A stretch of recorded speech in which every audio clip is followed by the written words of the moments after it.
बळजबरीचे लग्न भाग 8. नवा शत्रू, प्रेमाची सर्वात कठीण कसोटी. हॉस्पिटलच्या कॉरिडॉरमध्ये अचानक आलेला तो अनोळखी माणूस. सूटमध्ये, शांत चेहरा, पण डोळ्यात काहीतरी धोकादायक. मी त्या मोठ्या माणसाचा प्रतिनिधी आहे. अनिश सावध झाला. तुम्हाला काय हवं आहे? तो माणूस हलकसं हसला. तुमच्याकडे जे आहे ते आम्हाला हवं आहे. नम्रता पुढे आली. स्पष्ट बोला. तो शांतपणे म्हणाला, देशमुख कंपनी. क्षणभर सगळं थांबल्यासारखं वाटलं. अनिशचा आवाज कठोर झाला. इम्पॉसिबल. तो माणूस हसला. तुम्ही इम्पॉसिबल शब्द खूप वापरता, पण आम्ही त्याला चॅलेंज म्हणतो. नम्रता त्याच्या डोळ्यात पाहत म्हणाली, आणि आम्ही त्याला फाईट म्हणतो. तो थोडा पुढे आला. तुम्हाला वाटतं विक्रमच तुमचा शत्रू होता. तो फक्त एक प्यादा होता. अनिश दचकला. म्हणजे या सगळ्या खेळाचा मास्टरमाइंड अजूनही समोर आलेला नाही? नम्रता थिजली. तो पुढे म्हणाला, आणि आता तो स्वतः मैदानात उतरणार आहे. कोण आहे तो? अनिशने विचारलं. तो माणूस हलकसं हसला. वेळ आल्यावर कळेल. तो निघून गेला. कॉरिडॉरमध्ये पुन्हा शांतता पसरली. नम्रता हळू आवाजात म्हणाली, हे सगळं अपेक्षेपेक्षा खूप मोठं आहे. अनिशने तिचा हात धरला. हो, पण आपणही छोटे नाही. तेवढ्यात डॉक्टर आले. रुग्ण स्टेबल आहे, पण अजून बोलू शकत नाही. श्रेया रडत म्हणाली, माझा भाऊ वाचेल ना? नम्रता तिला मिठी मारत म्हणाली, हो, आणि तो बदलणारही. घरी परतल्यावर सगळे गंभीर होते. निखिल म्हणाला, मला वाटतं हा मूवी आहे आणि आपण सगळे ॲक्टर्स. अनिश हसला. आणि तू कॉमेडियन. निखिल नाराज झाला. अगेन. नम्रता हसली. रात्री नम्रता बाल्कनीत उभी होती. वाऱ्याने तिचे केस हलत होते. ती विचारात हरवली होती. अनिश मागून आला. झोपली नाहीस? झोप येत नाही. तो तिच्या शेजारी उभा राहिला. काय विचार करतेस? नम्रता हळू आवाजात म्हणाली, आपण जे लढतोय ते फक्त कंपनीसाठी नाही, आपल्या आयुष्यासाठी आहे. अनिश तिच्याकडे पाहत म्हणाला, आणि आपल्या प्रेमासाठी. ती त्याच्याकडे वळली. जर काही झालं तर? अनिशने तिचा चेहरा हातात घेतला. काहीही झालं तरी मी तुला सोडणार नाही. नम्रता भावूक झाली. मी पण नाही. तो हळूच म्हणाला, मग एक प्रॉमिस दे. काय? कधीच हार मानणार नाहीस. ती हसली. तुम्ही माझ्यासोबत असाल तर कधीच नाही. दोघे एकमेकांच्या मिठीत हरवले. पण तेवढ्यात फोन वाजला. Unknown number. अनिशने उचलला. समोरून आवाज आला, तुम्हाला वाटतं तुम्ही स्ट्रॉंग आहात, पण तुम्ही उद्या तुटणार आहात. Phone cut. नम्रता म्हणाली, तोच असेल. अनिश म्हणाला, हो, मास्टर माइंड. सकाळी ऑफिसमध्ये सगळे जमले होते. तेवढ्यात मोठी बातमी आली, सर, आपल्या कंपनीच्या शेअर्स अचानक मार्केटमध्ये विकले जात आहेत. अनिश दचकला. काय? निखिल म्हणाला, कोणीतरी सायलेंटली कंपनी टेक ओव्हर करण्याचा प्रयत्न करतोय. नम्रता स्तब्ध झाली. म्हणजे हा नवीन डाव आहे? अनिश ठाम आवाजात म्हणाला, यावेळी आपण त्याला थांबवणार. दोघे एकमेकांकडे पाहत उभे होते. डोळ्यात डिटर्मिनेशन. कंपनी टेक ओव्हर थांबवता येईल का? मास्टरमाइंड कोण आहे? नम्रता अनिशचं नातं या नव्या वादळात टिकेल का? आणि त्यांच्या प्रेमाची अंतिम परीक्षा काय असेल? शेअर्सचं युद्ध, प्रेमाची खरी परीक्षा. ऑफिसमध्ये एकदम गोंधळ उडाला होता. सर, आपल्या कंपनीचे शेअर्स सतत विकले जात आहेत. निखिल स्क्रीनकडे बोट दाखवत ओरडला. ग्राफ खाली जात होता आणि कोणीतरी मोठ्या प्रमाणात शेअर्स खरेदी करत होता. अनिशचा चेहरा कठोर झाला. हा थेट टेक ओव्हर अटेम्प्ट आहे. नम्रता शांतपणे म्हणाली, म्हणजे तो मास्टरमाइंड आपल्याला हळूहळू गिळतोय. राजीव घाबरून म्हणाला, सर, जर त्याने 51% शेअर घेतले तर कंपनी त्याच्या हातात जाईल. अनिशने टेबलवर हात मारला. आपण त्याला थांबवणार. नम्रता पुढे म्हणाली, आपल्याकडे अजून किती शेअर्स आहेत? राजीव म्हणाला, आपल्याकडे 42% आणि बाकी पब्लिक इन्व्हेस्टर्स आहेत. निखिल म्हणाला, म्हणजे आपल्याला अजून 9% हवे. क्षणभर शांतता पसरली. नम्रता विचारात पडली. आपल्याला ते शेअर्स पटकन खरेदी करावे लागतील. अनिश हसला, पण ते हसू थोडं कडवट होतं. इतक्या मोठ्या अमाऊंटसाठी पैसे कुठून आणणार? नम्रता काही क्षण शांत राहिली, पण ती ठाम आवाजात म्हणाली, माझ्याकडे एक मार्ग आहे. सगळे तिच्याकडे पाहू लागले. माझ्या नावावर जी प्रॉपर्टी आहे ती विकूया. अनिश दचकला. नाही. का नाही? कारण ती तुझी आहे आणि मी तुझं सगळं गमावू देणार नाही. नम्रता त्याच्या डोळ्यात पाहत म्हणाली, आपलं नातं जपण्यासाठी काहीतरी गमवावं लागतं. अनिशचा आवाज नरम झाला, पण मी तुला गमवू शकत नाही. ती हलकसं हसली. मी कुठेही जाणार नाही, फक्त घर बदलेल. निखिल भावूक झाला. वहिनी, तुम्ही खरंच हिरोईन आहात. नम्रता हसली. थोडी ड्रामा क्वीन पण. सगळ्यांच्या चेहऱ्यावर हलकं हसू आलं. काही तासात प्रॉपर्टी डील फायनलाइज झाली. राजीव म्हणाला, सर, आपण शेअर्स खरेदी करू शकतो. अनिशने खोल श्वास घेतला. कर. स्क्रीनवर नंबर बदलू लागले. 42%, 45%, 48%, 50%. सगळे श्वास रोखून पाहत होते. 51%. निखिल ओरडला. ऑफिसमध्ये टाळ्यांचा आवाज घुमला. अनिशने नम्रताकडे पाहिलं. त्याच्या डोळ्यात कृतज्ञता आणि प्रेम होतं. तो तिच्या जवळ आला.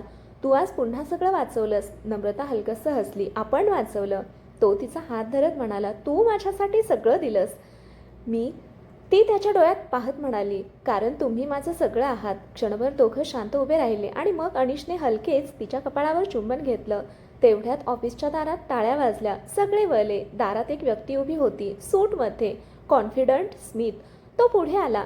इम्प्रेसिव्ह. खूप छान खेळलात. अनिश सावध झाला. तुम्ही कोण? तो हसला आणि म्हणाला, मी आर्यन मेहता आणि या सगळ्या खेळाचा खरा मास्टरमाइंड. नम्रता स्तब्ध झाली. आर्यन पुढे म्हणाला, विक्रम फक्त एक प्यादा होता आणि आता मी स्वतः मैदानात आलो आहे. अनिशचा आवाज कठोर झाला. तुला काय हवं आहे? आर्यन शांतपणे म्हणाला, तुझं सगळं आणि कदाचित नम्रताही. अनिशचा राग उसळला. Shut up. नम्रता पुढे आली. आम्ही कोणालाही घाबरत नाही. आर्यन हसला. मला माहीत आहे. म्हणूनच तर हा खेळ मजेदार होणार आहे. तो निघून गेला. ऑफिसमध्ये पुन्हा शांतता पसरली. नम्रता अनिशकडे पाहत म्हणाली, आता खरी लढाई सुरू झाली. अनिश तिचा हात घट्ट पकडत म्हणाला, आणि यावेळी आपण जिंकणारच. दोघे एकमेकांकडे पाहत उभे राहिले. प्रेम, विश्वास आणि निर्धाराने भरलेले. आर्यन मेहता नेमका कोण आहे?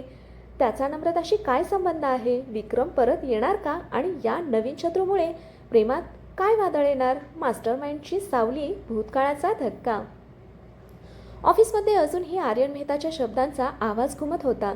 तुझं सगळं आणि कदाचित नम्रताही. नम्रता काही क्षण स्तब्ध उभी होती. अनिशने तिचा हात घट्ट पकडला. तू काहीही बोलेल, पण तू माझी आहेस. नम्रता हलकसं हसली. मी कोणाची प्रॉपर्टी नाही, पण तुमच्या सोबत आहे. अनिशच्या चेहऱ्यावर समाधान उमटलं. निखिल म्हणाला, हा आर्यन खूपच ओव्हर कॉन्फिडंट वाटतोय. राजीव गंभीर झाला. तो साधा माणूस नाही. त्याने शेअर्स मॅनिप्युलेट केलेत, म्हणजे त्याच्याकडे खूप पॉवर आहे. अनिश विचारात पडला. आपल्याला त्याच्याबद्दल सगळं कळायला हवं. नम्रता शांतपणे म्हणाली, मी शोधते. सगळे तिच्याकडे पाहू लागले. मला त्याचं नाव ऐकून काहीतरी ओळखीचं वाटलं. त्या रात्री नम्रता एकटीच तिच्या जुन्या कागदांमध्ये काहीतरी शोधत होती. फाईल्स, फोटो, जुनी पत्र. तिचा श्वास जलद झाला. अचानक तिच्या हातात एक फोटो आला. ती थिजली. फोटोमध्ये एक तरुण मुलगा आणि त्याच्या शेजारी एक छोटी नम्रता. ती हलक्या आवाजात म्हणाली, आर्यन. तिच्या डोळ्यात धक्का आणि आठवणी दोन्ही होते. तेवढ्यात अनिश आत आला. काय झालं? नम्रता हळूच फोटो त्याच्याकडे देते. तो माझ्या भूतकाळाशी जोडलेला आहे. अनिश दचकला. म्हणजे? नम्रता खोल श्वास घेत म्हणाली, तो माझ्या बाबांच्या बिझनेस पार्टनरचा मुलगा आहे आणि माझं चाइल्डहूड फ्रेंड आहे. अनिश स्तब्ध झाला. पण तो अचानक गायब झाला होता. नम्रता पुढे म्हणाली, आणि आता तो परत आला आहे माझं आयुष्य उद्ध्वस्त करायला. अनिशचा चेहरा कठोर झाला. मी त्याला तसं करू देणार नाही. नम्रता त्याच्याकडे पाहत म्हणाली, पण त्याला माझ्याबद्दल सगळं माहीत आहे, माझ्या कमकुवत बाजूंसह. अनिश तिच्या जवळ आला. तुझी कमकुवत बाजू नाही, तुझी ताकद आहेस तू. ती हलकसं हसली. तुम्ही नेहमी असंच म्हणता, कारण ते खरं आहे. दोघं काही क्षण शांत उभे राहिले. तेवढ्यात नम्रता म्हणाली, जर तो मला टार्गेट करतोय तर त्याचा पुढचा डाव पर्सनल असेल. अनिशने तिचा हात धरला. मी तुझ्यासोबत आहे. ती त्याच्या खांद्यावर डोकं ठेवते. मला माहीत आहे. पण त्याच क्षणी नम्रताचा फोन वाजतो. Unknown number. ती उचलते. समोरून शांत आवाज. इतक्या वर्षांनंतर भेटायला नाही येणार का नम्रता? ती थरथरली. आर्यन. तो हसला. फायनली ओळखलंस. अनिश सावध झाला. आर्यन पुढे म्हणाला, आपली भेट अधुरी राहिली होती, आता पूर्ण करूया. काय हवंय तुला? नम्रता कठोर आवाजात म्हणाली. फक्त तू. Phone cut. नम्रता स्तब्ध उभी राहिली. अनिशने तिच्या खांद्यावर हात ठेवला. तो काहीही बोलेल, पण तू माझ्यासोबत आहेस. ती हळूच म्हणाली, हो, पण यावेळी लढाई फक्त बिझनेसची नाही, माझ्या भूतकाळाची आहे. खिडकीबाहेर वारा जोरात वाहत होता, जणू नव्या वादळाची चाहूल. नम्रता आणि आर्यनचा भूतकाळ नेमका काय आहे? आर्यनला नम्रताच का हवी आहे? अनिश या पर्सनल लढाईत कसा उभा राहील? आणि या सगळ्यात प्रेम टिकेल का? भूतकाळाची जखम, वर्तमानातील धोकादायक खेळ. फोन कट झाला होता, पण आर्यनचा आवाज नम्रताच्या मनात घुमत राहिला. फक्त तू.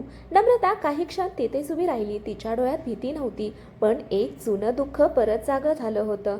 अनिश तिच्या जवळ आला. नम्रता, काय चाललंय?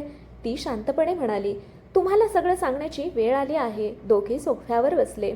नम्रताने खोल श्वास घेतला. आर्यन माझ्या बालपणीचा एक भाग होता. अनिश लक्षपूर्वक ऐकत होता. आपले बाबा बिझनेस पार्टनर्स होते. आम्ही एकाच घरात वाढलो, एका शाळेत गेलो, सगळं एकत्र. ती हलकसं हसली. तो खूप वेगळा होता, शांत पण हट्टी. अनिशने विचारलं, मग काय झालं? नम्रताच्या चेहऱ्यावर सावली उमटली. एक दिवस सगळं बदललं. तिने पुढे सांगितलं, आमच्या बाबांमध्ये मोठा वाद झाला, पैशांवरून आणि विश्वासावरून. त्या भांडणानंतर आर्यनचा परिवार अचानक शहर सोडून गेला. अनिश म्हणाला, म्हणजे त्याला वाटत असेल की तुमच्या कुटुंबामुळं त्याचं सगळं बिघडलं. नम्रता मान हलवली. हो, आणि कदाचित म्हणूनच तो आज सूड घेतोय. अनिशने तिचा हात धरला. पण तू त्यासाठी दोषी नाहीस. ती हलकसं हसली. पण त्याला ते समजणार नाही. तेवढ्यात दरवाजावर बेल वाजली. निखिल दार उघडतो आणि एक कुरिअर घेतो. वहिनी तुमच्यासाठी आहे. नम्रताने बॉक्स घेतला. तिच्या मनात भीती दाटली. ती हळूच बॉक्स उघडते आणि आत पाहून थिंचते. आत एक जुना फोटो, ती आणि आर्यन लहानपणीचा, आणि त्यावर लालशाईने लिहिलेलं, आपली गोष्ट अजून संपलेली नाही. अनिशचा राग उसळला.